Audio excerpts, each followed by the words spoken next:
La sirena d'allarme squarcia il silenzio. Decine di migliaia di tonnellate che sembrano andare alla deriva appaiono all'improvviso in mezzo alla bufera che si è battuta su Venezia. La prua rivolta minacciosamente verso Riva dei Sette Martiri.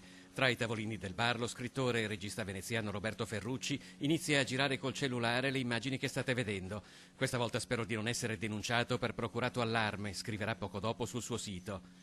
La Costa Deliziosa è lunga quasi 300 metri, ha 1130 cabine, a pieno regime sfiora i 3000 passeggeri più 1100 di equipaggi.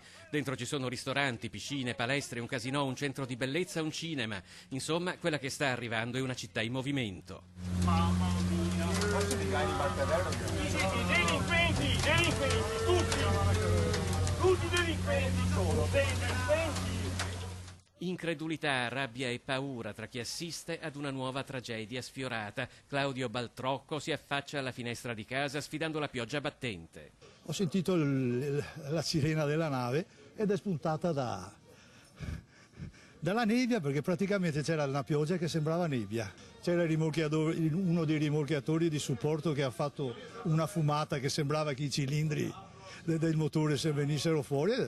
I primi a vedersela brutta sono le persone sulle imbarcazioni ormeggiate in riva degli Schiavoni. Questo giovane gallese, comandante dello yacht, che si è trovato faccia a faccia con la nave, racconta: ce la siamo vista venire addosso, era enorme. C'era un vento fortissimo, ci sarà passata a circa 25 metri, ma più avanti i metri sembravano essersi ridotti a 10. È stata una cosa incredibile.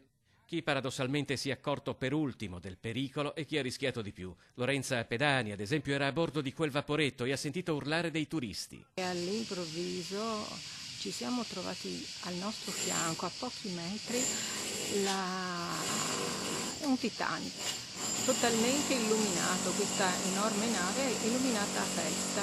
2 passeggeri della linea 1 che stava dietro di noi ci avevano filmato e mi hanno detto che ci avevano dato per spacciati e che la nave oltretutto sembrava proprio andare dentro ai giardini.